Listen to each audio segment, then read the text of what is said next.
In the name of Allah, the most gracious, the most merciful, to whom we all have to be. Honorable listeners and respectable audience, you know that we have started a series of linguistics. In linguistics, we commenced the chapter that is known as neurolinguistics. Neurolinguistics is the study of the relationship between brain and language.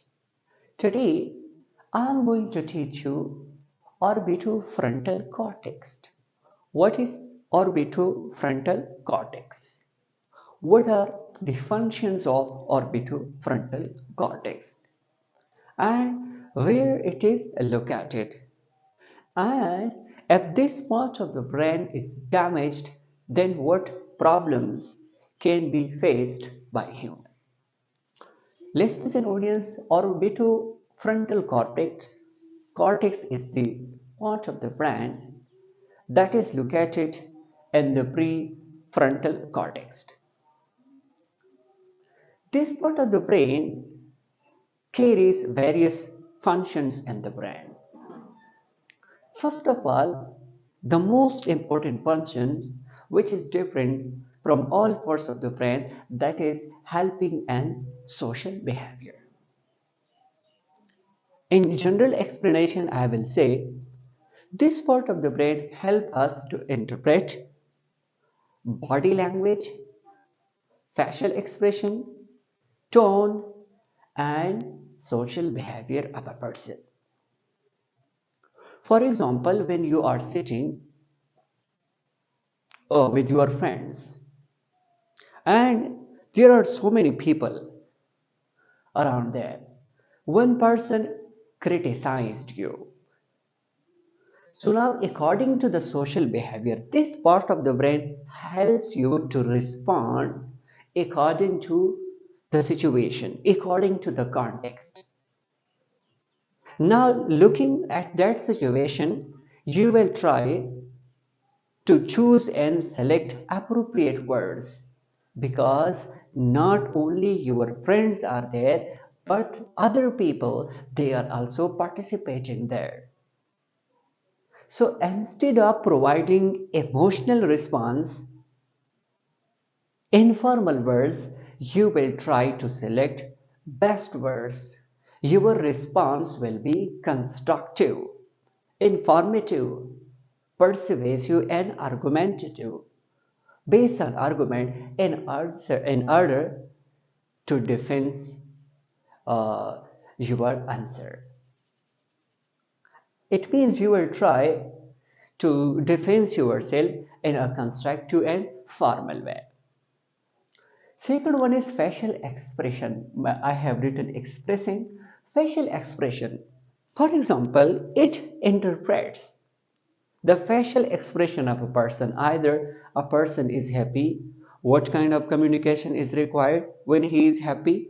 A person is sad, what kind of communication is required? And even responsible for empathy. Definitely, if a person is happy, you will choose words according to that happiness. But if a person is sad, you interpret that sadness and you try to answer him to console him.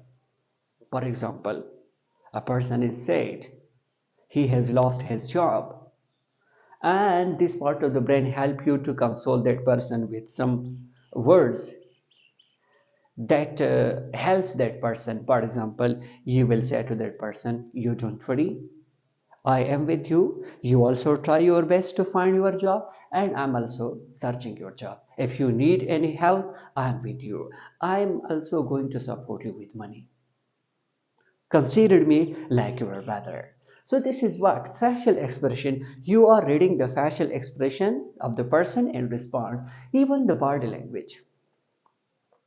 Let me provide some interesting examples regarding this. As I told you that you answer to people according to the situations and social behavior, even your body language. You raise your tone, your volume according to the situation as well. Normally, if you are with your friends, You do not choose any words. You are like providing, and you are in natural conversation. Even you do not hesitate. And sometimes you don't know what is your proper topic. But when you are with your teachers, with your parents, definitely you are very meticulous and careful. The selection of words, they are very careful. You are very polite. You are soft and lenient in your conversation and communication. You don't try to be informal. This is because of what? This is because of your orbitofrontal cortex, that it interprets body language, facial expressions, and even the tone of the people according to the situation.